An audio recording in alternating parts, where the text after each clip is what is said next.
Chelsea Burnett. Hi. Thanks for coming in. Thank you. You're a storm chaser. I'm a storm chaser. So in my mind, a storm chaser is somebody with like an old Suburban that's wrapped, that they chase storms, and they go to like where tornadoes are, and they take photos that they then sell to the press. I don't understand the business model. I don't understand it. I forgot it was a thing until it showed up on our spreadsheet of like interesting people we could interview. And I was like, oh yeah, this is a thing. So what do you do? We do a little bit of everything. We do a lot of what you just mentioned. There's just not a true and tried definition of a storm chaser. There's varying degrees of storm chasers. You've got your couch chasers that just sit, at home and watch the stuff on the radar, watch the social media, watch the local news, and then, post about it or whatever, share content. And then you have storm chasers who venture out locally, who are a part of a local group, who they go out and they look at the weather and they report back what they see. Those are more or less storm spotters. And then you have storm chasers like us, who it's kind of a lifelong thing and we're obsessed with it. And we actually do more than just go locally out and chase wherever we live. We actually travel far distances to capture the said photos and video. And we try to make sales on media and, on social media and the like. So Have you been inside of a tornado? I've never been inside of a tornado. I don't think I would want to be inside of a tornado. Have you been close to being inside of one? Some folks would say I was close. In terms of storm chasing, we were within a quarter mile, half a mile of a tornado a few times, but I would never stay close enough to be inside one. And I don't want to. You would die at that point, correct? Would, yeah. It's not Twister where you can just lasso up with some leather onto a pipe and hang on for dear life. Not like that at all. So have you captured one like whipping by you, essentially tearing up a city? A lot of the storms I have chased have all been out in the middle of nowhere, thankfully. So that's the ideal situation, is to chase something that's out in the middle of nowhere and there's not a town to worry about. So with that said, the tornadoes that I have chased have all been in like fields and pastures and stuff like that. So I personally, out of the 30 plus tornadoes I've witnessed, I've never watched it decimate a town. And I don't think I want to. Have you watched it decimate a cow before? No flying cows, no decimated cows. I did watch it loft trees. That's a surreal thing to watch, because you see trees in real life, you see how rooted they are, you see how tall they are, and then you just watch a tornado just fling it like you're flicking a crumb off a table. Like, it's pretty wild. How'd you get into it? That is a question I get so often that I have like this like repeated answer I give, but it all revolves around it being a lifelong passion for me. My mom and I were texting a couple months ago over the summer. She said, you used to just watch storms out the window or the door. You never were afraid of storms like most kids are. They run into their parents' bed at night scared. No, I was getting in trouble because I was watching them out the window in my bedroom. I was up in the middle of the night when I should have been sleeping. So it's always been a lifelong passion. I was obsessed with it. I kept journals on weather. I would have my NOAA weather radio clock in my room, and I would hit the button to listen to the hourly reports. And I made hourly journal entries on what was going on. And I still have that notebook. So it's just been an obsession for me. Wow. That's crazy. Yes. Okay. So a tornado went through East Nashville, and I lived in Nashville. I'm new here. Just decimated that part of town. And I was like, I don't even know how tornadoes happen. Like, I don't even get how it works. I got on YouTube, and it's like, oh, well, it's when warm air and cold air meet, and then they mix. And I'm like, this still doesn't make any sense to me. Could you try to do a good job? Like, pretend I'm 7.5 and try to explain how a tornado works. So the best way I give presentations. So I've actually already done this for kids. So I would say a pen, but we'll just pretend I have a pen. We got a pen? Perfect. Okay. So yes, the tornadoes come from supercells, which are storms that develop under certain conditions, such as warm, moist air meeting up with cold, dry air, creating that friction, creating that thunderstorm. Well, in order for a thunderstorm to become a supercell, it needs additional ingredients for it to do so, like shear and, ample moisture and some sort What of is shear? Shear is the change in wind direction with height. And I'm going to illustrate that. Yeah. So then you have a source of lift or energy, which could be some sort of trough or some sort of front pushing through. So it needs all these special ingredients in order to be supercellular, in order to go on to produce a tornado. So you have these winds up in the atmosphere. And when wind starts to change in direction with height, that's called shear. So right now I have a pen in the middle of my hand. There is no shear going on because the pen's not moving.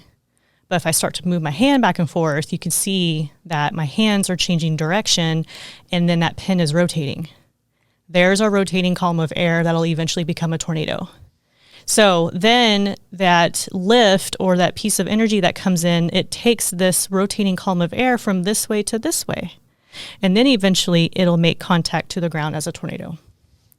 And what determines how long it spins for? It depends on a number of factors. Mainly, is it the only storm in its local area? Is it fighting? Is it competing with other storms for resources? If it is, then it'll be choked off or cut off by those other area storms. If it's a lone supercell moving through the countryside, it'll likely be active for a long time unless higher mechanics in the atmosphere change things, which can happen. So how long can a twister... I don't know how to say it in that accent. How long can a tornado swirl for? I've watched tornadoes be on the ground for, less than a minute up to an hour and a half. So an hour and a half? An hour and a half. Yes. 90 minutes. And destroying things the entire time. Yes. That was one of the countryside ones I saw. It was May 25th, 2016. It was an EF5, or I'm sorry, EF4. I saw number 5 on the table. It was an EF4, and we watched it from birth until end. So we watched this supercell storm move around. We watched the rotation happening. We watched the tornado descend. And we watched it move across Kansas for 90 minutes. And we just zigzagged on these back roads trying to keep up with it. It eventually did come into the town of Chapman. It went through the southern part of town, maybe damaged 20 homes, roofs mainly. So thankfully there were no lives lost. There wasn't any major damage from that. But that is my personal record tornado chase, if you will. Now, when you're normally chasing storms, so tornadoes aren't the everyday thing, right? No. Now, if I said, I want to go see a tornado happen, would I hire you? How does this work? Ooh, is there a tourist? This is a nice segue into what I'm wearing. I wasn't trying to segue, by the way. No, that's perfect. It's perfect. I'm wearing a shirt that says Tornadic Expedition Storm Chasing Tours. We have a friend named Eric Burns, who is owner and operator of this company, and my spouse, Adam Lucio, who's also a storm chaser, helps guide those storm tours every year. In fact, they just wrapped up their last one in July, and they're done for this season, but every season I always get a shirt. So I have 3 of these. So, you would hire, that's the best way to tag along with somebody to go storm chasing, because they're licensed, they're insured, they know what they're doing, they know how to handle a van full of people. What does it cost? It can cost anywhere from $2,500 to $3,000. What? They're 3-day, 5-day, 10-day tours. So this includes hotel stays, and it doesn't get canceled? Isn't it all dependent on the weather? Yes, but there's a clause in there that says they can't guarantee tornadoes, but what they can try to do is get you in a tornado-warned storm. So whether or not that happens, it's up to Mother Nature. But say it doesn't happen, say a tour doesn't get on a tornado-warned storm, they get a discounted tour the following year. So wait, there's a chance I pay $3,000, I don't even see a tornado. Correct. It has happened, but guess what? We've had, I say we because we're such good friends with him, but he has had repeat customers even though they haven't had tornadoes on their tours. And I went on a tour with them in 2019. I went for a day in Kansas and we saw multiple tornadoes, and it ended up being an in-between day. So one tour was ending, people were going home. The new tour was going to start the next day, but this day was big for tornadoes. So 2 separate tours had big decisions to make. Was the first tour going to stay an extra day? Are they going to pay another $1,000 to change their flights? Because a lot of these people came from overseas, or were pause right there. Okay. People fly in from other countries to see tornadoes. The bulk of his guests are from other countries. Yes, yes. And you're like, I lived in Nashville. And I saw one. What do you mean? Yeah. Okay. We can go back to your story. I have a lot of follow-up questions to this. Go for it. Number one country they come from. Tornadoes? Oh, the guests. Yeah. Europe, Australia are the two main ones that I've heard of that have come from overseas. Okay, next thing, do they not have tornadoes there? They do, but it's very far and few in between. Like Russia and China have actually been stealing the show this year for tornadoes. They've actually had a lot more. Well, they steal everything, so that's not. They've had a lot more action than we have. Sad face, but China and Russia steal something. Yeah, Who would have thought? Who knew? So yes, so don't kill me. But like in Europe, it's like Italy will have their fair share. Germany may have. South America gets their fair share. Australia does. When Australia has, so when we're in spring, it's like their fall and winter. So their spring is opposite of ours. So they'll still come over here. But that is the bulk of the business for our tour guide owner friend. And so, yes, tours were canceled last year because of COVID. That's like the one time that Mother Nature, took a back seat was for that. But he's never canceled a tour because the weather was bleak. So what they do instead is, what's part of that cost too is entry fees into like local and national parks. So they'll do a lot of sightseeing in the area. So it's not a complete waste. What type of person goes on this tour? All kinds, actually. This one of the tours that Adam, my spouse, did this summer. One guy was a 60-year-old cardiologist from, I think, New York. There are people who have bucket list items with tornado chasing on it, and then you actually have people who are super interested in weather and who want to learn more about it. So for a lot of these people, it's just a one and done. It's like, oh, cool, I've done it. I've seen a tornado and move along. But sometimes those people do come back because they just love the experience so much. But you can have, some people have done like a dad son or a dad daughter type of thing. It's all walks of life, really. All ages? Well, not all ages. Like you do have to be an adult. So I actually don't know if he's ever had anyone that's younger than 18 join with a parent. I should ask him that. I don't think he has, but I could be wrong. He's been in this business for a long time. So this seems like a 10-year-old type thing.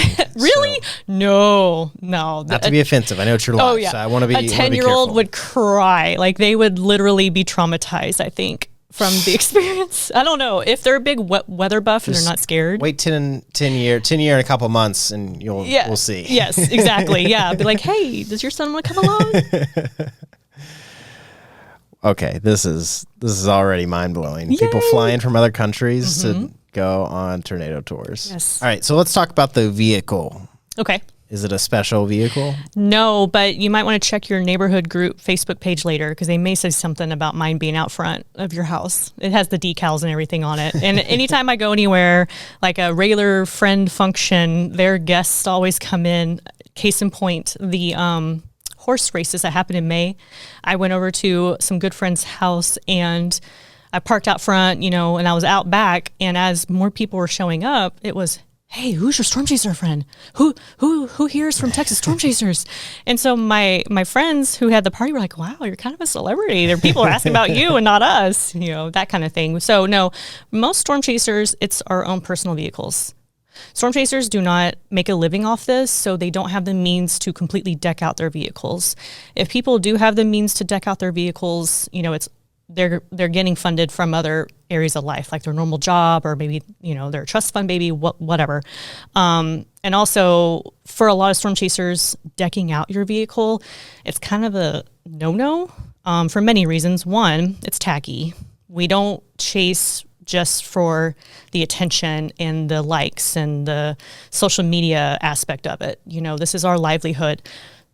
So that we're serious about it when we're chasing. We don't want to be bogged down by people coming up to us like, oh my God, you know, you're storm chaser. Tell me all about it. Can we ride with you? Da, da, da. You know, come on, podcast. No, like, So I do have the decals on my vehicle when we're doing everyday driving. It's great for marketing, but on an actual storm chase, I rip those things off. They go in the back, and yeah, we chase incognito because there has been a problem where locals, wherever we're at, locals think it's a great idea to sneakily follow us out when we leave the gas station after getting gas. We'll go out, you know, and we'll have people that try to follow. So why is that a bad thing? It's a bad thing because if something happens, it's like, so I don't know. We just don't like dealing with it. We don't mind the questions. Like, we get people who stop us at gas stations and say, oh, I see you're a storm chaser. You know, what's it going to be like later? Like, what are we in for? You know, and they're genuinely concerned, and it's a great learning opportunity for us, you know, to talk to them and give them a little bit of education on what's going on and better help them be prepared, you know. I would never ask that in a million really? years. Oh, you wouldn't. I don't watch the news. I have no clue the weather, anything. Yeah. So, like, I can be stuffing my face with an Allsup's burrito and somebody will still be like, hey, you're a storm chaser. What's it going to do later? It's like, can I just enjoy my burrito for a second? Yeah. I think the only person I know that cares about the weather was my grandfather, and he didn't have anything to talk about. And so that's what he would talk about. Aw. I just trying to think. I don't think I've talked about, I guess, yeah. I mean, it's the whole fake thing, you know, when somebody calls, how you doing? Well, just surviving this Tennessee. I always say that. Yes. Oh, I'm doing good here in Tennessee. You know, like, you know, you just say, but I don't actually know. I've said that when it's raining. I mean, I have no clue if that's so I'm clueless. That's the point of that. Okay. So did you know you were going to do this since you were a kid, since you're so obsessed with it? I did. Like, what were you like in high school? I worked a lot, and I went to 3 different high schools only because I'm a divorced kid. So we got moved around a lot. I started out in Texas, my first 2 years of high school, and then last 2 years of high school spent in Oklahoma. So, you know, close friends and family knew I was obsessed with weather. The teachers knew I was obsessed with weather. You know, by the halfway point during the year, I had mentioned it at some point, which was good because they could at least tell me, kind of guide me along, like, well, you need to know a lot of math, you need to know a lot of this and that and all, you know. So I had help that way. But in high school, I just had my head down. I worked. I would have 1 to 2 part-time jobs while I went to high school.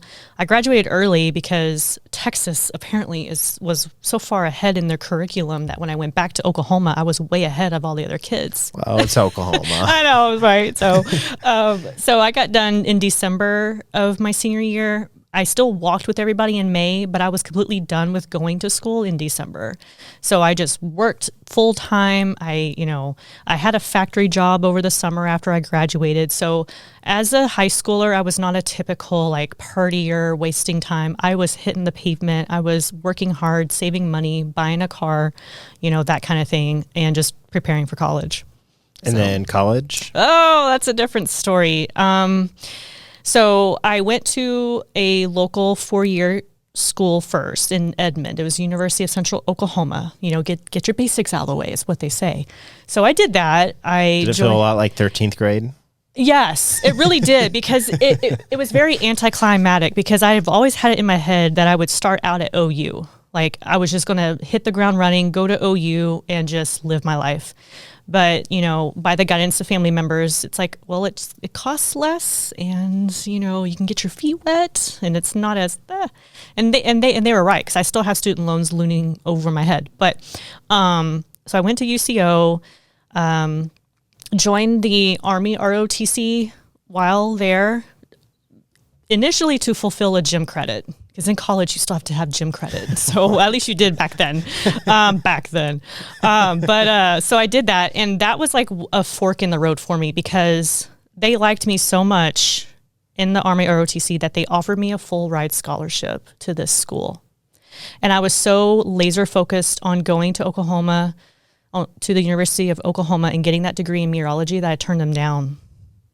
And part of me wonders where I would be right now, because I could still do stuff in weather. It just wasn't what I wanted to do, which was be out in the element of it. I didn't want to be tied down in that way. You know how 19-year-olds think. It's like, I don't want to, you know, sign away a 4-year contract of my life to go do this.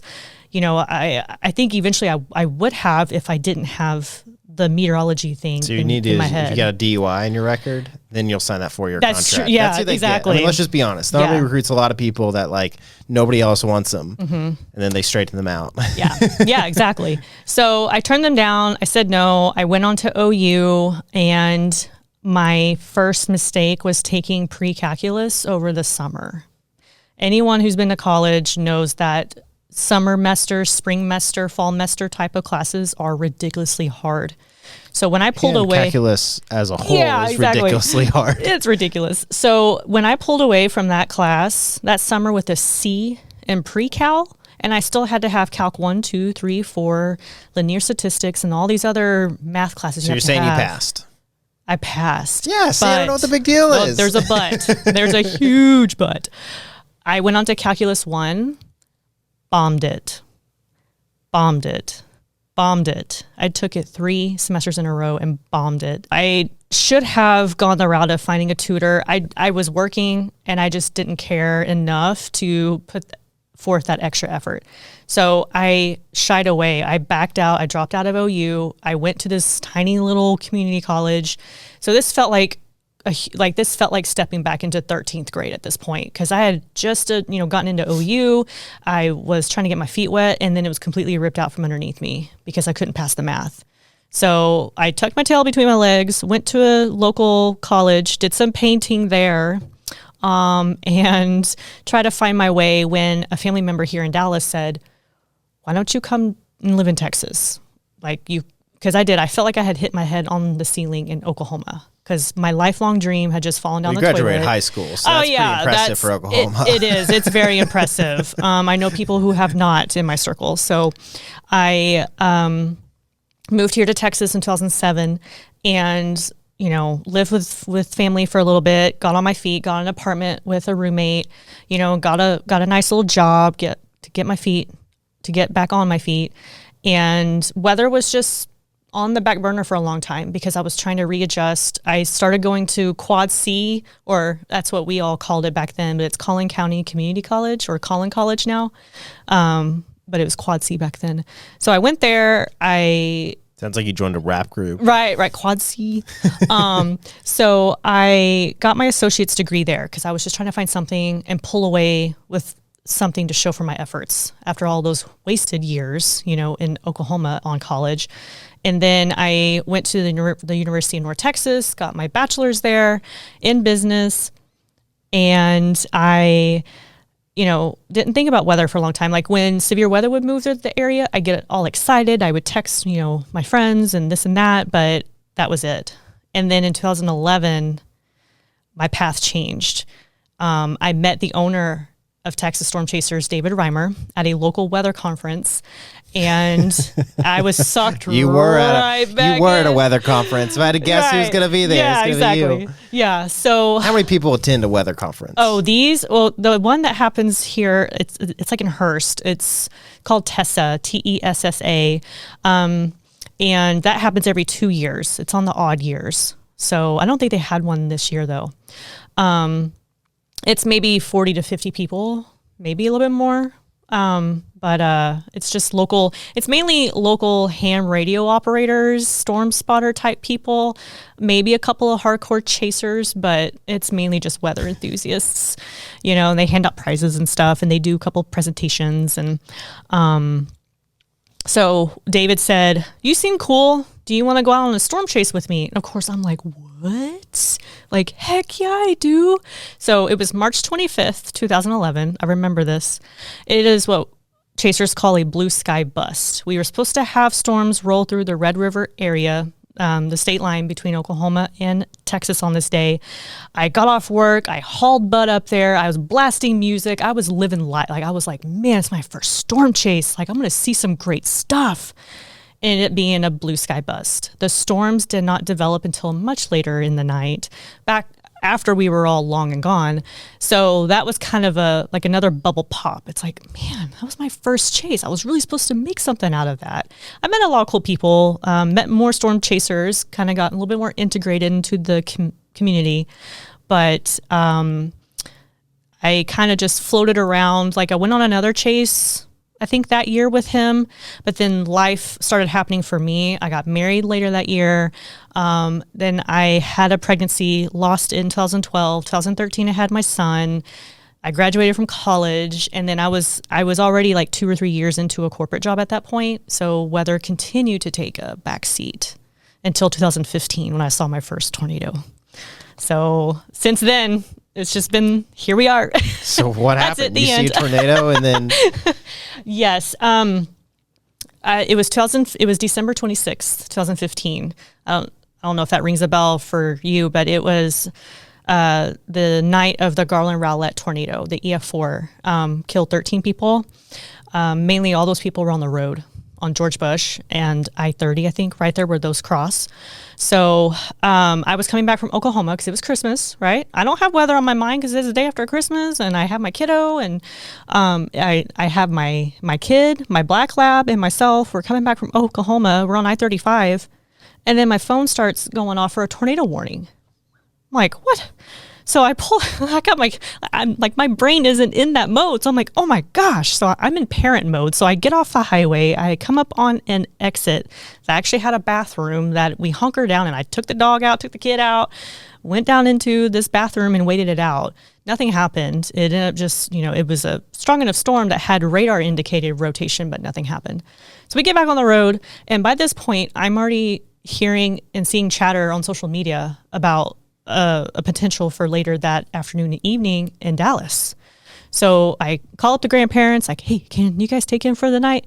So I drop off my son, I put my dog at home, and David and Paige, who's also part of Texas Storm Chasers, and I kind of carpooled our way through the Metroplex down south of Dallas. They went on to continue south, but since this was like my first potential tornado chase, they had seen tornadoes way before me. So I was like, well, I'm going to play it safe and hang out here at this gas station off of I-35 near Red Oak. So I did. I pulled into this gas station. It's after dark because it's the day after Christmas. So, 6 o'clock, it's dark out. So there were several storms going on. This one storm starts to develop strong rotational radar. I sit there and I watch it on my phone.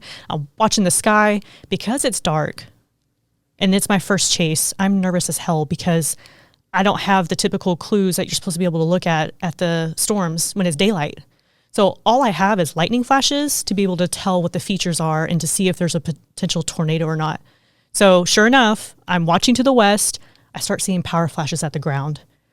And I have Adam... Power flashes? Power flashes, when the power starts to flicker because there's a lot of wind or whatever that's going on. Oh, okay. Well, that's usually indicative of a tornado. So I'm sitting there watching this and I'm recording it. And so I was able to take a still of it and look at it, and sure enough, there was a tornado on the ground. So it starts moving off to the northeast, and of course, I'm like telling people, like I'm like sweating telling this story already. Oh my gosh! So we turned it to 95. Right. Crank up the intensity. I just love telling this story so much because it's my first one. Hey, how funny would that be? Yeah. Burnett's episode, we just make it like 90 degrees, so people are just drooling. Yeah. That's why I wear black. So I'm one up there. But hey, let's do Jesse part 2 and do that. That would be pretty comical. So sure enough, I saw my first tornado that night. I had video of it, but one of the other storms to my east-northeast had gone on to develop a stronger tornado, and that is what ended up being the tornado of the evening, unfortunately. In a way, I'm grateful I wasn't out there because a lot of seasoned storm chasers were actually out on George Bush when it happened, and so they were just as caught off guard. I mean, they knew it was coming, but for my sake, I'm glad that I had pulled off on the side of the road and chased a different storm, because for that to be my first, I just wouldn't. I don't know how it would have ended for me, So being a parent and having all this stuff going through my mind and trying to figure it out while driving. So it was. And you're a woman driver. So yeah. Hey, well, if you ask my spouse, Adam, he might say something different, but I'm very careful. I'm a very careful driver. I'm a very much a backseat driver, though. I am. I do the typical, like, grab the dashboard or, like, I can see. So yes, I guess you can say the big sighs are what drive me just.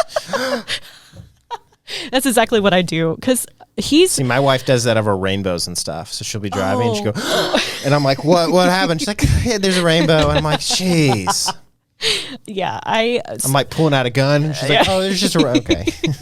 You sound like my spouse. He's from Chicago, so he's prepared for anything. But so that was my first experience with a tornado, was a nighttime day after Christmas, one that's not typical.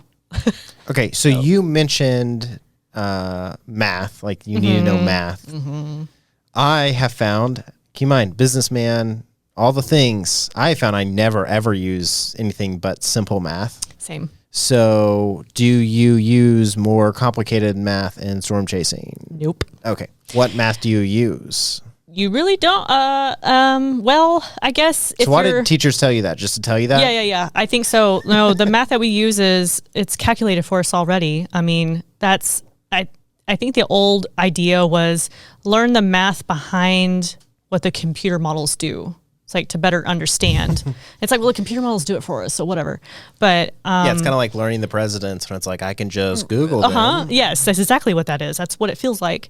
So we'll plot a thunderstorm and we'll see how far away we are, and then we just use time and distance. That's about as much math as we do while chasing. Okay, so let's walk through this plotting. So I see on radar there's a storm, and in my head, on radar, you see a storm moving. Mm-hmm. And so I would be like, okay, it's moving here. And there's probably an app that tells me when it's going to be the most intense. Yep. And so I just drive right there, right? Isn't that what you do? Typically. So I'm showing you Radarscope. This is the app that we use to chase. There's probably a lot of fingerprints on there. I apologize. But it has a thing that has distance right up there at the top. So we plot, say I want to see how far away this line of storms are that are coming our way. I accidentally pressed it. There we go. So if I want to know where this part of the storm is, I'm going to drag it all the way out to my location here in Irving. So that storm is 65.2 miles away.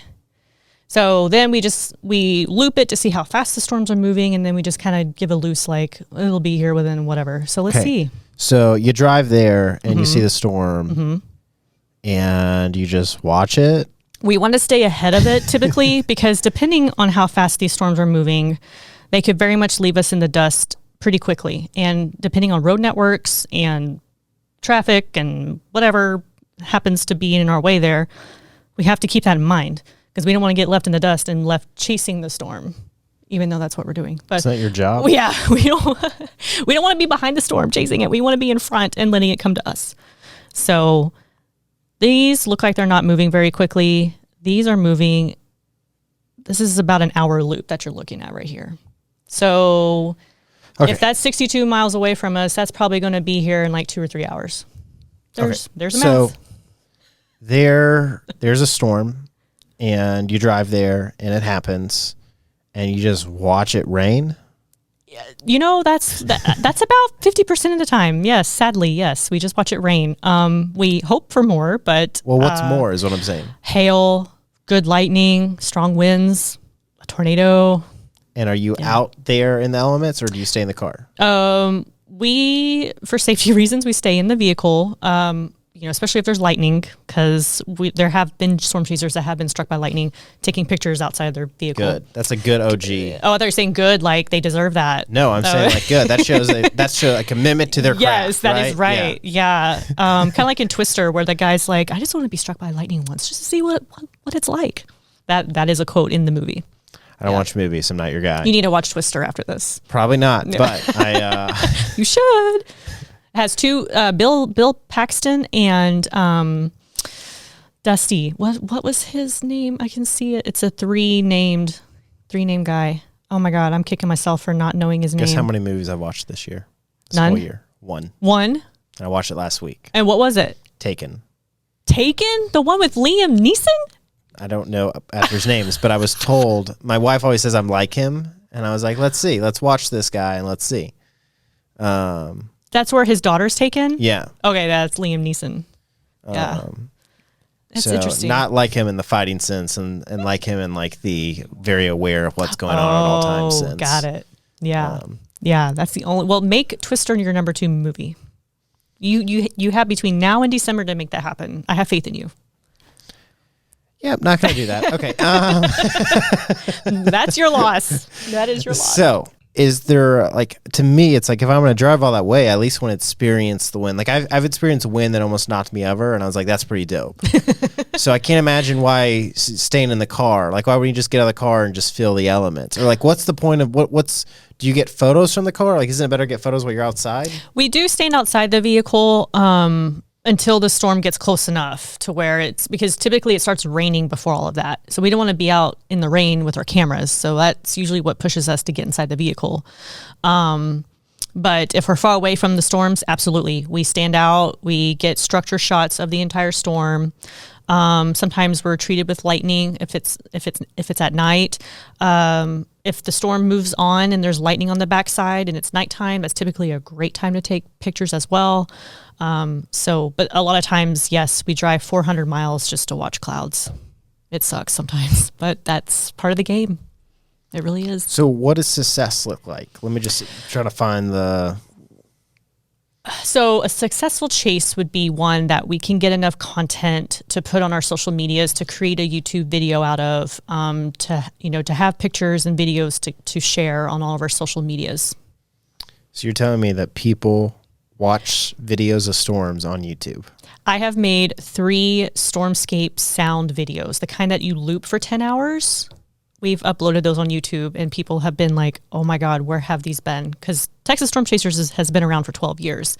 So they're wondering why the heck we're just now doing that. But it's like the ASMR type of thing. So it is. People. No, what is it? I'm confused. Like the ASMR, like where it's like a visual or an audio like pleasure thing for people. So like scratching your skin or something. Like there's all kinds of ASMR stuff out there. I know the actual definition, I just can't think of it at the moment, but it's basically like an audio or a visual pleasure type thing where like you get goosebumps when you watch or you listen to it. So help me out, Pierre. I don't know. A couple years ago, I found out that some people are turned on by feet. Okay. It's very, very late to this game. Okay. I was like, that's a thing. It's definitely a thing. And so I'm having the exact same moment when I found out that some people like listen to thunder storms and wind and rain. Mm-hmm. And so they're looking for the latest track on that. Yep. I guess every track sounds different. A little. Or the same. So like one of the 3, it's like light rain with like birds in the background. Okay. And you'll take it and you'll just loop it? We'll loop it. Won't they tell when the loop starts over again? You can, but we mesh it enough to where it's just like a continuous. How many views are these things getting? The last time I looked, it had over 2,000, and we just uploaded them like a month ago. Now, what's your most viewed video ever? Like, what are we looking at there?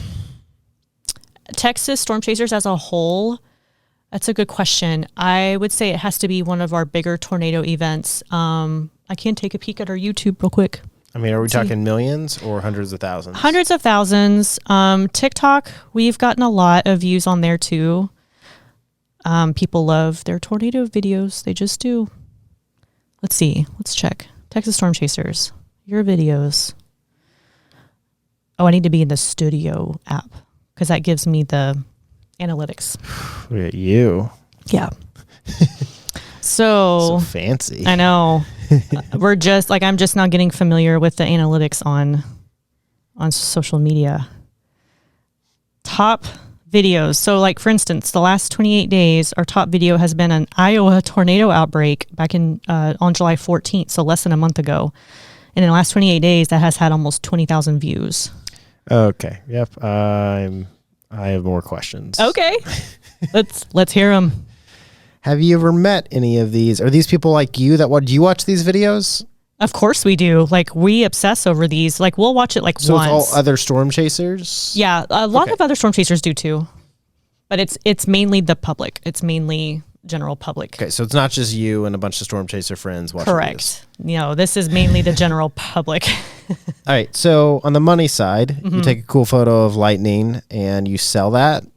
Video actually sells a little bit better. There's a couple ways that we can consistently make money from our content, and that is like putting it on YouTube, getting the AdSense. which isn't a ton of money, really. It's not enough to make a living on, of course. But also Facebook, like if we go live on Facebook, people do stars. There's ads built in there too, so we get that money. But then we also have the option of uploading our footage to a media broker.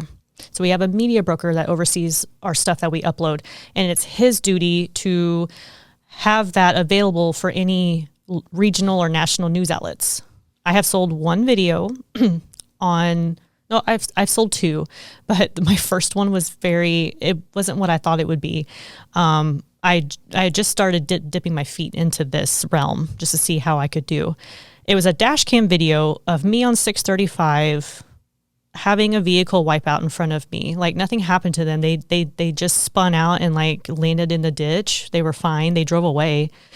But that made me $360 from, I think it was ABC that bought it. So, it's like the least, it's like this video that you think is great and grand.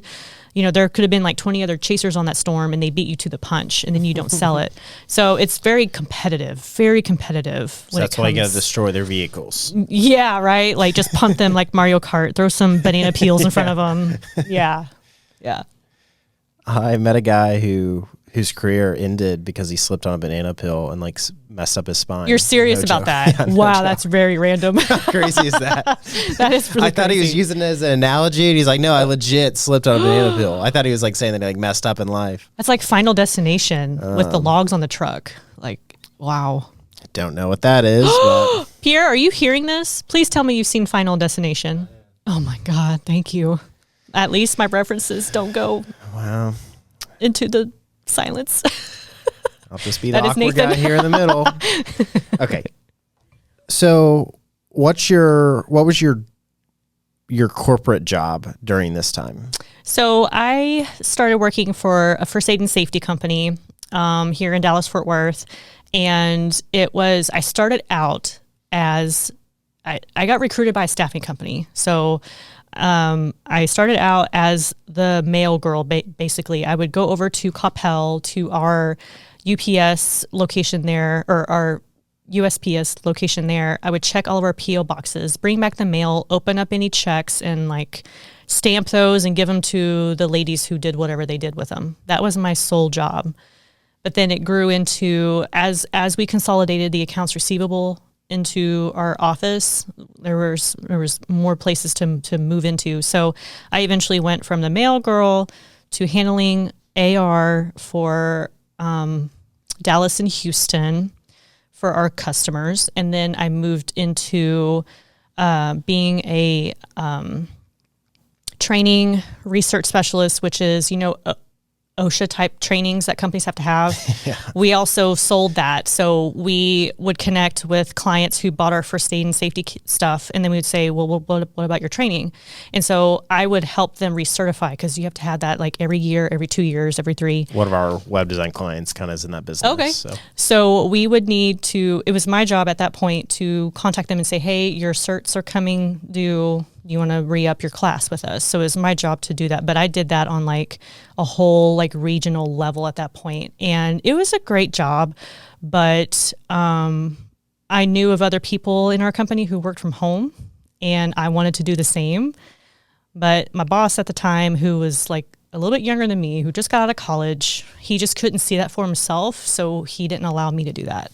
It's like, well, I own my own photography business. I know time management pretty well. I have a kid. Like, I think I know a little bit more about that than you do, coming out of college and just moving out of your parents' house, So, again, great guy, but just so just all of that came into play, and it just further pushed me out, because I knew that I could do what I wanted to, but there were limits, and that corporate job was definitely a limit.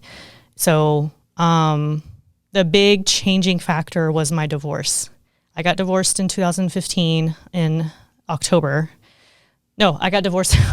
I got divorced in October of 2014. And then just things started changing for me. I became a single mom. We had only lived in our house for 5 months that we just bought. So I was stuck with that. I ended up selling it in 2016 because I just couldn't keep up with it any longer. But it just started this snowball effect of changes in my life. It's like, well, if that's going to change, I might as well do it big. And I did. And so I said goodbye to corporate America. For some reason, I thought it was a great idea to get a commission-only job, and failed miserably at that. Well, I say that because I'm not doing it any longer, but I learned and met a lot of people that are instrumental to what I'm doing now. So then I went back to kind of corporate America. After that, had a salary job for a little bit, get back on my feet, kind of what I lost with having a commission-only job, sold my house, whatever. And then I started working for who I work for now, and I've been with them for 3 years, and it's an insurance broker. I was working from home before COVID. So, it just, there was this one event in my life, and I just took it and I ran with it and I made different changes. And that allows you to then have the freedom to go chase storms. You nailed it. Okay, got it. You nailed it. So was your first husband a storm chaser too? No. Okay. Not at all. No, he was very much into fantasy football, and that was about it. Like, he worked a lot. He did that. He hunted during certain seasons, and that was it. So me being the adventurer, I was completely opposite. I was always wanting to go on the go. I was always wanting to do. So I storm chased. Like, he never kept me from it. Like, he never supported me. Like, he was never well, what can I do to help you do what you want to do? I'd probably be the same way. I mean, I'm sorry. And that's okay. That's okay. I look at it now, like, he did us all a big favor. Of course, the divorce wasn't my idea. It was his. But in the end, like, now I'm so grateful for it because he did something that I didn't have the guts to do. Because I grew up in a divorce family. I didn't want to become another statistic. So I was willing to just kind of sit it out and be unhappy and just be there for my son. So he didn't have to be a divorced kid. But my ex-husband saw it differently. And now he's happily married. I'm more or less common law married. Like, we've been together 5.5 years. We'll probably never tie the knot. He's not interested in that. Neither am I. I've been there, done that. I don't care. So, and that's the best thing for my son. We're like, his mom and dad are both happy, healthy, with partners that work for them. It's all great. So is your current guy? I don't know. I'm sorry, I know. I say spouse because I'm too old to say boyfriend, and we're too long into the relationship to say boyfriend. So I say spouse. Okay. So does your current spouse, he's a storm chaser, He's very right? much a storm chaser. Yeah. And then did you meet him through storm chasing? I did. I actually met him in 2011, but not at the same conference. It was at a different conference. Yeah, I went to 2 weather. The look on your face. So there is a bigger conference that used to happen. Of course there is. It was in Denver. Do you flat earthers often, is their conference the week before, the week after? No, I don't even know. Ours was the biggest deal in town in my eyes, but it was in Denver, and it had it's been going on for 20 years now. What a way to ask out a girl, though. Right. Well, no. Like an easy, hey, do you want to go storm chasing with me? You don't know if he's into you or... It wasn't even that. So he was one of 100 people I met. So my friend Lindsay and I went out to this conference in Denver. She's like, I met Lindsay at OU in our weather classes. So Lindsay said, there's this conference that happens every year. Is this a male-driven thing most of the time? Yes. Yeah, because you're attractive. I don't know about your friend. We'll just say she's attractive too. Yeah. And so I'm thinking, you walk into a storm chasing conference, 2 attractive women. I'm sure it wasn't too hard to find a date. Yeah. Well, I was engaged at that point, so I wasn't looking. But, and Lindsay was, I believe, she was married that year. So she and I were off the table, whatever. We just wanted to have a little girls' weekend and go to this weather thing because said it was great. I had never been. I went. I had a great time. Got a sinus infection in the whole thing, whatever. But that was miserable. But she and I, we roomed up together. We went to this thing together. I met Adam among 100 other people that she knew. And we all sat together at this big table at Texas Day Brazil. And that's the last memory I have of Adam. We all became Facebook friends, and then throughout the years, we did the typical, happy birthday when it would pop up. But that was it. He had his life, I had my life. I would share a couple of, bacon memes with him because he loves bacon. And then in 2015, a year after my divorce, and then so I was out of a relationship. He had just gotten out of one. Our mutual friend, Ben, who was seeing Lindsay at the time, had a get-together at his house for another weather deal in Norman that was close to Halloween. So Adam came down for that. I went from here up to Norman for that. We saw in the Facebook invite that we were both going. Well, of course, Ben and Lindsay, they know both of our situations, so they push the envelope a little bit. But Adam had originally asked a girl to help him with his costume idea, like doing the makeup. And then he learned that I was coming because of Ben and Lindsay. And then he asked me he's like, hey, do you mind helping me out with my makeup? He did. He slid in my DMs, asked me to do his makeup. So that's a heck of a way to ask somebody out too. Of course, I'm not thinking anything of it. I did mention it to Lindsay. I'm like, guess who asked me to do his makeup? She's like, was it Adam? I'm like, yeah. She's like, oh. I'm like, whatever, girl, just whatever. So, because that, again, I was not in that headspace. Yeah. So we met up, we hung out. I went to McDonald's, and when I got to the party, I had one burger left. I didn't want it, and I asked who wanted it. He said he wanted it. So we just kind of bonded over food and costume makeup. What a love story. Who wants my extra burger? What a story. If you ever have a wedding, I hope that one's told. It had no pickles, so of course he said yes. So, and good. Yeah, we chatted. Pickles are gross. Yeah, just warm, soggy pickles on, no. So, yeah, we chatted and we started dating a few months later, and here we are. Happily ever after. He moved from Chicago to be with me here. So, wow. Yeah, he made a huge move there. Of course, everybody gave him a hard time about it because, it's like you never move for a female, and he did. So, oh. I couldn't move up there because, I have a kid here. So, storm chasing wise, is here better than Chicago? Well, in certain aspects, yes. He's closer to the action for the Southern Plains here, but Iowa, Illinois, Indiana, they can all have their share of severe weather. Like right now is prime time for severe weather up there because of this ring of fire effect, where the high pressure sits over us here in Texas while we bake, and the storms go around the high pressure, and that's typically up northeast of us. So they get this ring of fire because it's a ring around the fire, which is us here in Texas, and those storms pop up, and they can be pretty prolific up there. So he's missed events being down here that have happened in Illinois. December 1st for one. If he ever listens to this podcast, he's probably going to roll his eyes and be like, what? Why did you mention that day? So you know every date. Oh, okay. So I do for certain events. He knows every date from the time he started storm chasing, which was like 2002. So he's the date guy. I am not. I have mom brain. I have way more important things to keep in my head, like what to get at Aldi. But what I'm saying is these storms are important enough that you remember the exact date. Oh yeah. May 25th, 2016 was my best chase, was that EF4 in Kansas. Yeah. So for my personal, yes, I do. So let's go over ratings for storms. Yes. That doesn't make sense to me. It starts at EF 0. And it goes up to 5. Okay, and the one, it's not a tornado, it's a hurricane. That's what I'm thinking of. Does a hurricane fall the same rating? They have categories, and it's... Oh, yeah, I get. Okay, what's the highest category? It's up to a 5. Okay. A 5. Mm-hmm. Okay. And are they same amount of power, like a hurricane power to a tornado power? Which one's more powerful? In terms, well, it depends, because tornadoes are very quick, but they can do a lot of damage.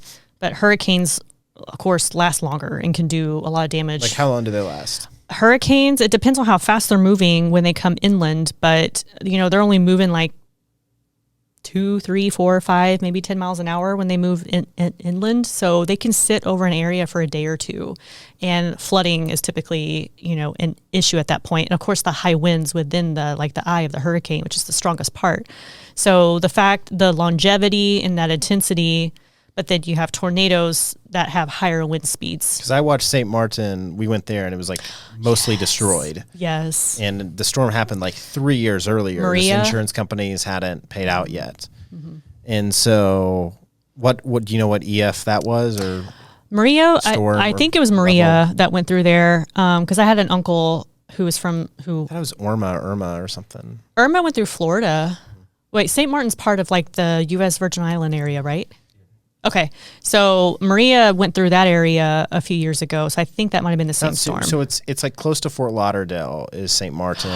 U.S. Virgin Islands is more closer to Bahamas. Yes. Okay, St. Martin. So the U.S. Virgin Islands has a St. Martin too, so I thought that was... So St. Martin is owned by the French and the Dutch, and so you spell it two different ways. That's the St. Martin I'm talking about. Okay, that's out there by Yeah. So that one I want to say was probably a 3 or 4. I'm not great with knowing the categories of those, but it was strong enough because my uncle used to live in St. Croix.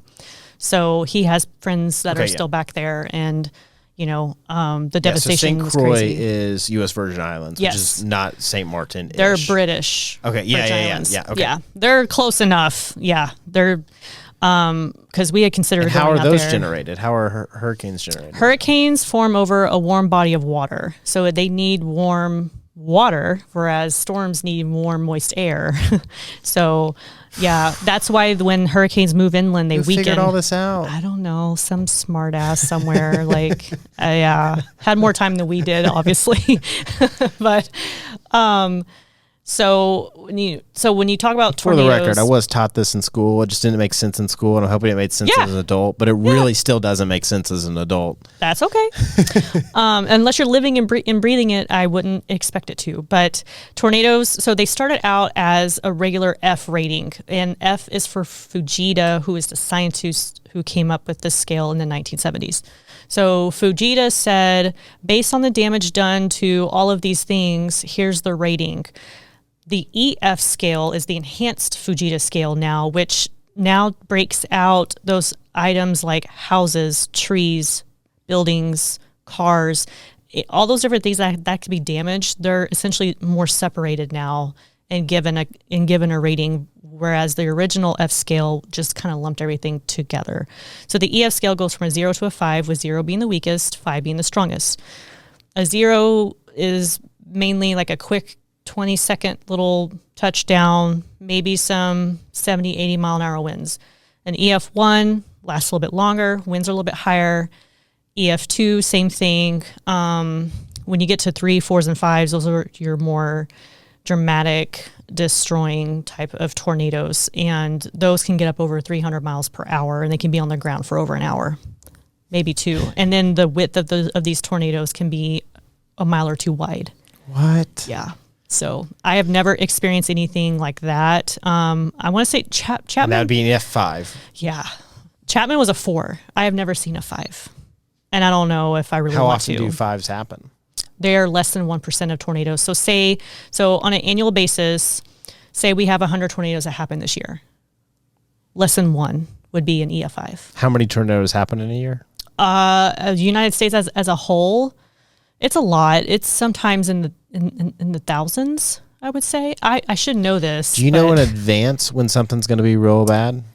Is there any way of knowing in advance? Yes, but last minute, those atmospheric kinematics can change so much. Like, for instance, there was a chase, not last year, but in 2019 in Oklahoma. It was a high risk. So when you say, can we plan this in advance? Yes, the National Weather Service can say, this list of ingredients models are predicting are coming together, and then they base that risk on that. So this high risk is like as high as you can go. So basically, Armageddon was coming. The Earth, was conspiring against us and was going to drop like mega tornadoes this day. I think it only did like 1 or 2, and it was supposed to be like a full-on outbreak. So the National Weather Service can say there's a high risk, but it can also bust, just like a blue sky bust, where we don't get any storms that initiate till later on into the night. So a forecast can bust just like that too. Are there any, in golf, there's Tiger Woods, and basketball, there's Michael Jordan. In storm chasing, is there a dude? There is. His name is Reed Timmer. He was on the Discovery Channel with a show called Storm Chasers in like the early 2010s. So that show ran for about 5 or 6 years, I believe. So because of that, he did extensive schooling at the University of Oklahoma as well. He has like a PhD or is close to it. So yeah, he's the Tiger Woods of the chase community. Yes. And what's so awesome about him? He's just done it forever. Yeah, done it forever. He's gone to OU. He's he's local. And then he was also on TV. So is he big in like Chicago or just this area? No, he's big as a whole. Like when you talk about these tornado tours, the guests will go, "Hey, are we going to get to see Reed Timmer?" So like even normal everyday people, except for Nathan, know about him. Pierre, have you heard of Reed Timmer? Pierre, you better not answer this question. If you answer this question, he's my like baseline here. He controls mice. Okay, let's focus on this. So I want to talk shit about him, but then go for it. I love the show Gold Rush, so I can't I'm like, who watches a show like that? Well, I used to watch Gold Rush, so like I can't, Yeah. We all like our things. The Kim Kardashian show existed for a while, so yeah. I never watched it. That's why I called it the Kim Kardashian show, because I don't even know what it's called. Keep It Up with the Kardashians. That's right. Yeah, I was like, you actually know that for someone who doesn't watch movies or TV? Wow, I'm impressed. Yeah. You just earned more points on the board. Well, okay. I've been watching the Olympics, so I've been watching a lot of TV recently. Congratulations, so, I guess. Yeah, it's been disappointing. I love seeing countries dominate. Same. But the only country I like to see dominate is the USA. So women's volleyball, we do pretty good there. Basketball, well, that's like a given. Mm-hmm.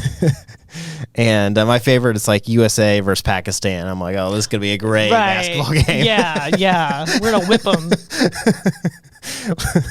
LeBron just like walks with the ball. Yeah, exactly. He doesn't even work hard. Do they even have tall people? I don't know. That's such a weird question to ask, but they do. It gets really hard when it's just finding enough people for them to like have a team. Like it's like a dude who's like a school teacher in Pakistan. So it's like Space Jam in real life then. Okay. I heard the new one sucks. Have you seen it? We loved it. My son and I went to go see it in theaters. We actually liked it. Its rating out of 100 is? No. Sits. It's what? Like like 1, 2, 3, 4, 5 sits out of 100. I don't know. What is it? No, I'm saying that's what it is. Okay. Sits percent is like what it's. Because I did go into it with I've seen the original. I grew up with the original. I'm not going to like it as much. But the messages as a parent was great. I think that's why I loved it so much. Was the bunny still hot in it? Yes. Okay. There was still that aspect of it. Yeah, because I know they're going to make her not hot. That was like a recent thing I heard. No, she was definitely, Bugs was still falling over her. Yeah. But you've seen the original, right? Yeah, that's what I've seen. Whew, okay, I can rest knowing that you've at least seen that movie. Great movie. Loved it. Yes, it was a great movie. I think Michael Jordan's much cooler than LeBron James. So same. But it's also a social media world now. So like Michael Jordan had so much buy-in that anytime he made a mistake, he was just able to buy his way out of it. Mm-hmm. So like we don't know if he had any affairs. We don't know if like his gambling. We actually know he was super into gambling, but we don't know to the extent that maybe if social media existed, we would have. That's actually a really good point. I never considered that before. Yeah, so if you look at like Tiger Woods, if you like dive into his life, like where was he when most of this happened? He's with Charles Barkley and Michael Jordan in Vegas. Like that's what the crew he rolled with.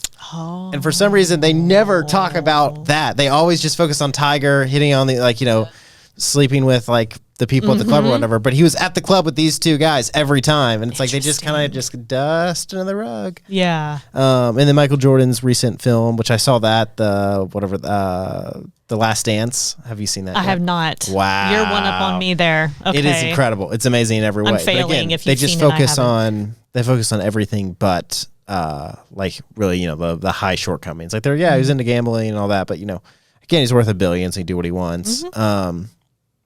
So I don't know. I think social media plays a different role. Yes. And the speed at which information travels, being true or false. And so to see, I think that a lot of people, not to get into politics, but a lot of people on the right, when they see like LeBron James speak out about something that he's clearly wrong about, they're like, oh, LeBron, stick to playing basketball. And it's like, no, he's a human. He can speak about what he wants. Like, he's like, you speak out, like it's such a dumb thing. And like, just because he's wrong, like that doesn't mean that he didn't have good intention or good heart, or like you have to sometimes think, okay, he's wrong about everything he just said, but given the information he was given, his response is actually probably warranted. But like that takes actual real like thinking through and having grace, and like something that we don't really want to get into anymore. Yeah, it's sad. And I think that's what made Reed Timmer such a popular person too, was because he was coming in at that beginning of the social media era where, the early 2010s, that's just when Facebook was really starting to take off. I think Instagram may have been an infant then. And so by the time he was on the Discovery Channel Storm Chaser show, like clout just exploded because of social media. I've taken one dope photo of lightning. Do you have it? I'll have to go find it. Okay. We'll have to look for it after this because I'm genuinely intrigued.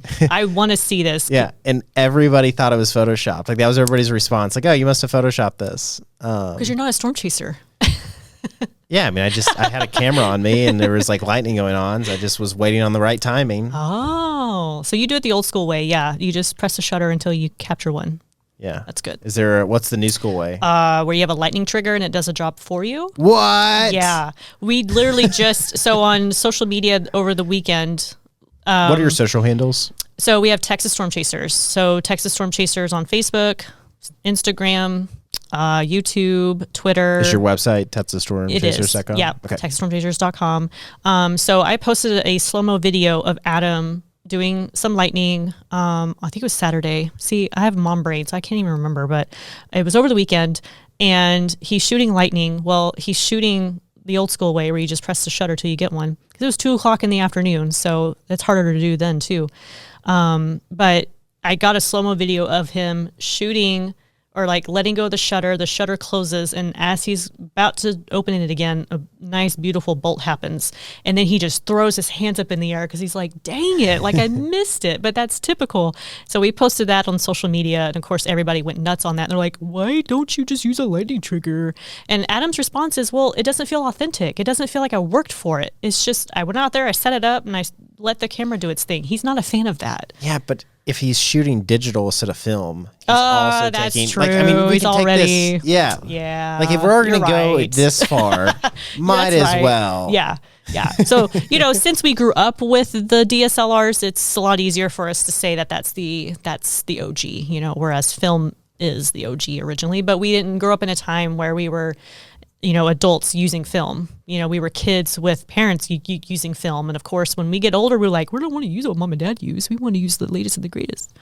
So now we're those grumpy old people that are like, oh, you kids are using the lightning triggers, you're cheating. So, yeah. What does a lightning trigger cost? I have no idea. I've never looked into one because I don't even care. I also appreciate the effort and the work put into capturing lightning, manually. But of course, DSLRs, have the automatic features now. Like no one really shoots in manual mode anymore unless it's like portraiture or, whatever. It's a lot harder to shoot in manual when you're storm chasing because it's constant. You're moving and yeah. Yeah, it just seems like that the manual would be the only way because you got to lock in the right speed rate and you got to lock in the right, like it seems like what's your average shutter speed on getting lightning? Oh, getting lightning. A shutter speed would be, I'm trying to picture the thing on my on my view thing. I should know this. And when I look at my photo, I'll be like, oh yeah, that's right. Numbers don't mesh well with me. So if 1 like second is incredibly slow. Yeah, it's 1/1000th. It's less, well, a little bit more than that. I would say like 130. Okay. 20, maybe. That's fair at night. Maybe a little bit faster if it's darker, or slower.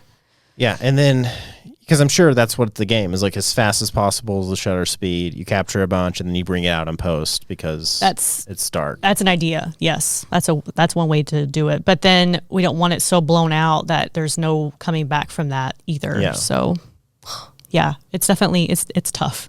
So yes, lightning is definitely manual mode in that respect. But when it's like tornadoes or like wind or hail or whatever, we're trying to take video. Well, that's mainly video. We don't really take pictures. Do you use of a that. DSLR for video though? I do not. I still had this old janky Sony camera. It's secondhand. You have I got a it camcorder?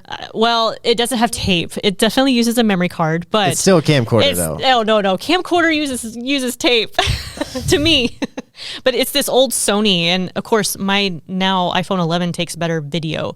Also, the file extensions are more compatible with our devices versus the Sony camera, which the extensions don't agree too well with what I use to edit. So I just resort to my phone, but like the latest iPhone 12 is even crazier. Adam has it. Adam has the Pro Max, and I'm insanely jealous. Oh, I'm jealous of that.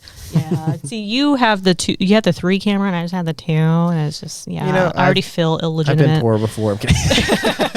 Yeah, right. Yeah. So I should have got the 12, but, so Adam has a 12 and I've seen it. It does amazing things. So yeah, this Sony camera, it's like 1 foot out the door already. I have it as a backup, but Jason uses the latest. He's part of Texas. So there's 6 of us part of Texas Storm Chasers. It's not just me. I just happen to be the more social, outgoing one out of the bunch because, we're all introverted and nerds. So, but Jason, he's our in-house meteorologist. He made it through the hell that is the OU School of Meteorology. And he is a legit degreed meteorologist on our team, just for clout and to say that. So it's not just a bunch of storm chasers, but Jason uses a nice latest Sony AX, something rather. Now, as a meteorologist, does he make a living in a different way? Like, it's just like us. Okay. Is there like different opportunities or? No, I mean, you can work for the National Weather Service, but those jobs are so far and few between. Once someone lands that job, they're there until they retire. So unfortunately, the market for being an actual meteorologist, like at the National Weather Service, is very slim. You kind of already have had to integrate yourself with people in that community and already kind of made yourself known to be considered for that, in my opinion. But news stations, they're looking for meteorologists all the time. But when you work for a news station, you're like inside, and that's great if you want to be a broadcast meteorologist and do that. But most people who are passionate about weather want to be out in it. So when I was growing up, when you talk about the attractive part, my family they always assumed that I wanted to do it on TV. I had a freaking stutter. I didn't want to sit in front of the camera and talk to people. I wanted to be out in the field chasing the storms and being out there with the storms. I had no interest in being in front of a camera, but that's just what everybody kind of assumed. When I would say, do people do this till they're like 80, or does this have like a life that people are like, all right, we do have some. We have a chaser we call Father Time. He's a little bit older than us. He could probably be our dad. His name is Bill, and he's from Michigan, I think. He's from up there, but I think it's Michigan. But he comes down here every year and chases, and we'll see him out and about. He's not terribly old, but... Wait. So you're saying you find out about a storm, you show up, and there's like 20 other people chasing at the same time? Yes. What? That is the power of technology, because we have mobile technology now that we can take with us and monitor versus being at home or stopping in at local libraries and jumping on their broadband wired connection. That was the thing people would do? Yes. They would stop in at the libraries and check the weather and then go on their way. Yeah. Now, was there any other equipment that somebody else could have? It very much depended now. Because it's so, I grew up with radar on my phone. I mean, not really, but kind of. Yeah. So, if people had the means of having a laptop at the time, or, of course, where are you getting your wireless Wi-Fi from? I don't know.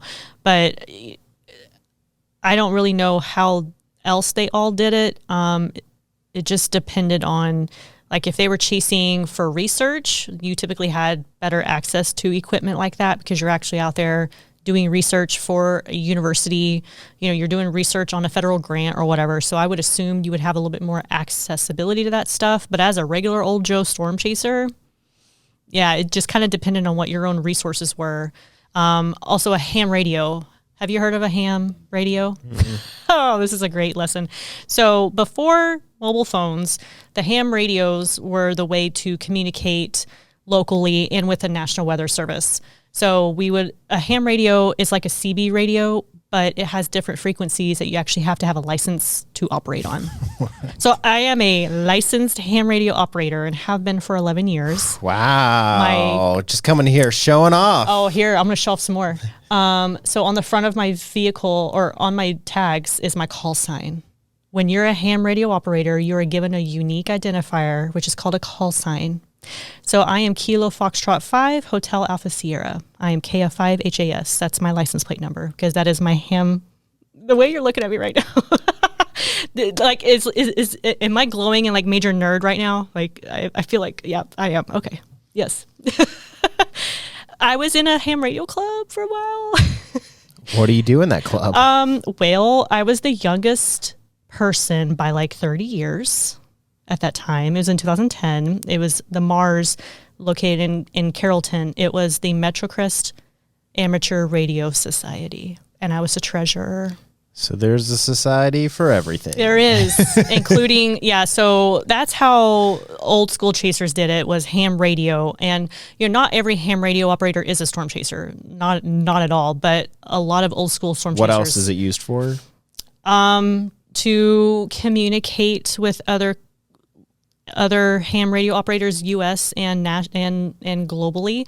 Like, the bigger your antenna in the backyard, the more range you had to talk to other people across. Could you get an antenna that could go across the ocean? Yeah. Now, not me, because I don't have any interest of that. But there's tiers to being a ham radio operator. I am the lowest tier. I am what's called a technician. It's very low. It's basic. It's all I really needed at the time to do what I wanted to do. There is general after that, which is middle of the road, and then there's extra, and that is like, it's extra. It's super nerdy extra. And what are the qualifications you do? I took a class. So in 2010, I took a ham radio operator class over a weekend. I spent an entire weekend doing these things. I studied, and then I took an exam at the end. So I had an app on my phone that had all the study questions, and I aced the thing. I aced the test, and I was awarded my call sign. So is this kind of like getting a permit to carry? It's a weekend kind of thing? Yes, but for radios, yeah. Okay. Yeah. And then what comes, how do you get master and then sergeant or whatever? You just take more classes and you take more tests. Okay. But I had no interest. I was like, I just want to be qualified enough to use one. What is that? Yeah, so if you're a master sergeant, like, what are you doing with this? You're talking to people overseas, or maybe talking to people in Russia about ham radios. I don't know. I have no idea. They have these things called field days in the ham radio club. I always had plans to go to one, but something more interesting would come up, and I would just say no, thank you. But I really wanted to be a part of one, because they set up these radio towers and equipment, and then they communicate with other people. That's what a field day is, essentially. That's my knowledge. I never went to one, but and they just communicate like, "Hey, man." Yeah. Hey. And they show off their equipment. Hey, you got a Yaesu 7800? Yeah, that's what I got. That's what I'm carrying now in my vehicle. That's what I have. That's the only reason why I said that. I have a Yaesu 7800 radio. What does that thing run? It's a radio that operates on those. No, like, how much does it cost? Oh, the whole setup. So I had help with that, because I had no idea what I was doing.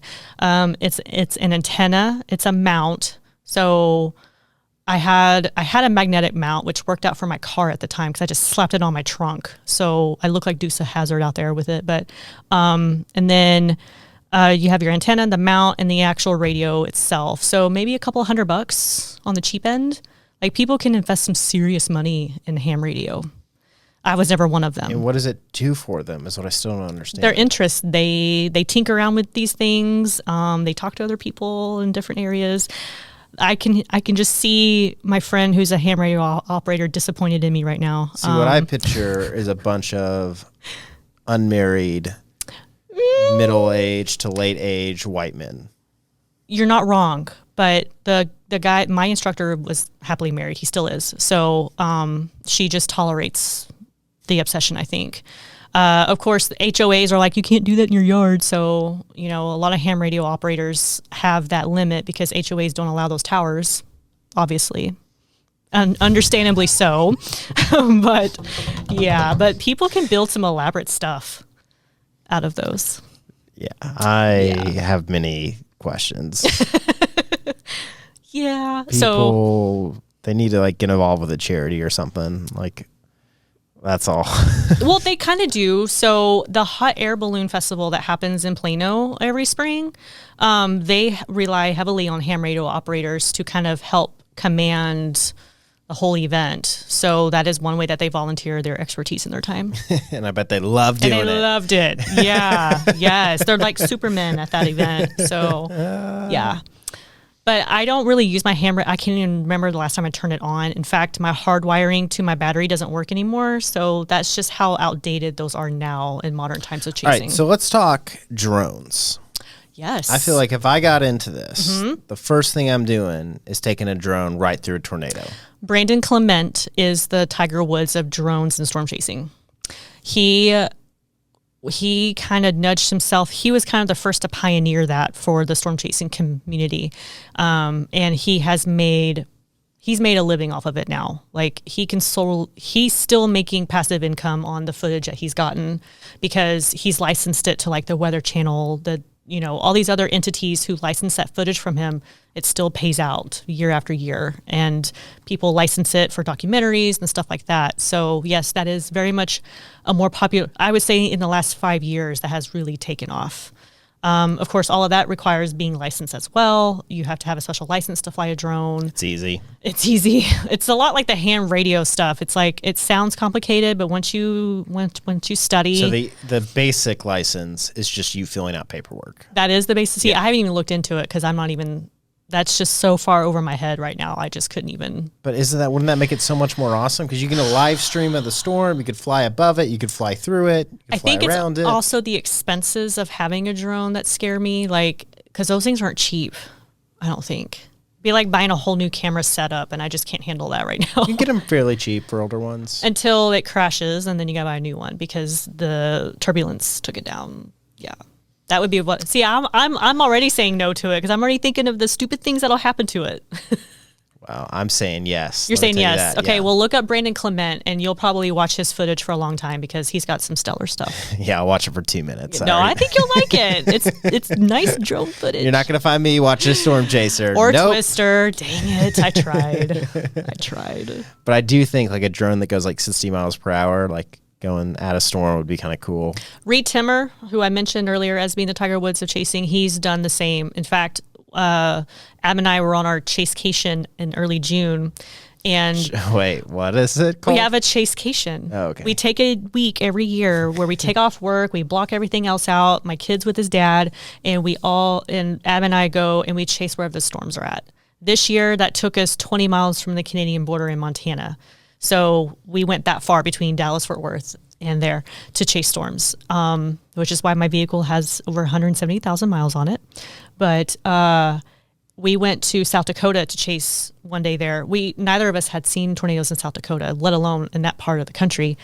We saw 3 that day. And this was just June 10th that this happened. And we had seen Reed earlier in the day at a gas station.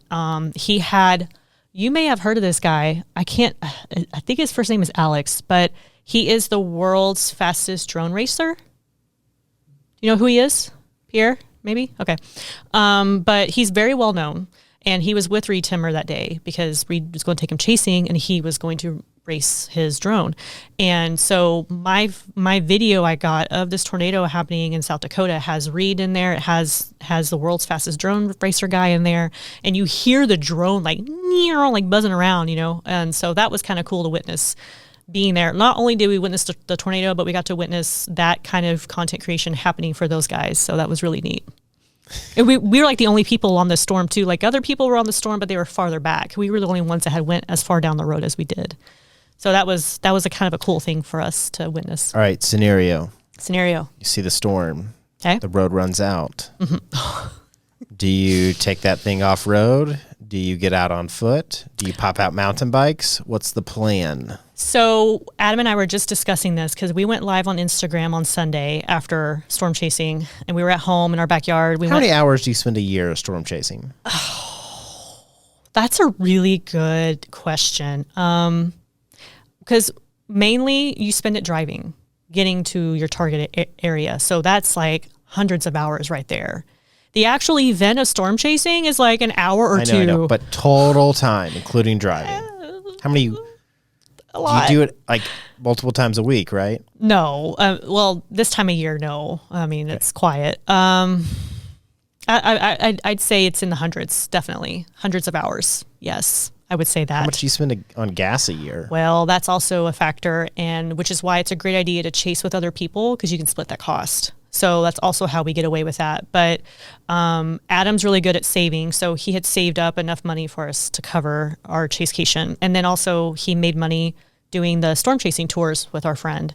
So, when he's not home working his full-time job, he has other means of supplying that for us. I'm getting a Hummer H1. Yeah, we were talking about that too on our chase. We're like, that would be awesome to have, but then that gas bill would be astronomical. 2 miles to the gallon diesel, whatever. They have 2 tanks, so I'm going to get a Hummer H1, a bunch of drones. Hey, I'm doing it a little different. You'll be Reed 2.0. Let's go, Nathan. Yeah. But first you got to watch Twister. You need to know how to do it. Oh, no, I'm going right in there. I'm just hopping right in. No. There's people that we know that do that right now, and that's not a good idea. But what were you just saying? I was hot on something. So it goes off, road runs out. So Sunday, we went live on Instagram, and somebody had that question. They were like, what's your craziest storm chase you've had? This is Adam's story to tell, but I'm going to tell it how I know it. So Adam and a bunch of other chasers back in 2010 chased a storm in Baldwin, South Dakota. I think it's 2010. I'm getting my years mixed up. Anyway, it was a long time ago. They're all chasing the storm. They're in that era where they can still rely on, mobile GPS to look up roads and all that. So like streets and trips through Microsoft for laptops. So they're on this road that looks like it just continues, right? Like they're just bebopping along, and there's tornado warnings. There's several storms going on. And then the road ends. It ends into a farmer's field, and it's raining so hard. It had already rained in that field that there was probably 6 vehicles out there. They all just started sinking into the ground. Then tornadoes started dropping around them. They got some scary footage from sinking in this field because the road ran out, and there's a tornado just yards from them. They lived, of course, but that's how it's done. That's how it's done. That. And so that's Adam's story. Yeah. Eric would never allow that. Eric would never allow that. Well, it's not my guy then. Find me my guy, no. Okay? So Eric actually, he's very cautious about all that. But this year, Adam and Eric actually in Iowa, remember we were looking at the top 5 storms or the top storms on the YouTube? His footage was there because they're in Iowa. They're on this storm chasing tour. They have 3 or 4 guests with them, I believe. And they get close enough to this tornado that even Eric's like, oh my God. And even the guests are like, are we going to live? And you can hear Adam in the video, we're okay. I promise we're going to be fine. They were to the point where the guests were freaking out. Holy crap, we're this close to the tornado. It literally just crossed the road in front of them. So the chases do get pretty exciting. It's just as a business owner, Eric has to keep it kind of chill, I'll pay in Bitcoin. Don't worry about it. Oh, well, okay. You won Adam over. Yeah. Crypto is his thing. I'm even sliding into it a little bit, but yeah. If you're holding a full Bitcoin right now, that's pretty amazing. So I just have a couple thousand of them. Just a couple thousand. No big deal. What? So when I hear storm chasing, I just think it's the same amount of people that are into conspiracy theories and hunt Sasquatches. Is that No. With the whole social media boom and the 15 minutes of fame and how easy it is to just create a profile and put some content on there. Of course, our content gets ripped off all the time. We have shut down YouTube channels, TikTok channels that have taken our footage, not ours exclusively, but ours as a community, our footage as storm chasers, and they upload it for the views.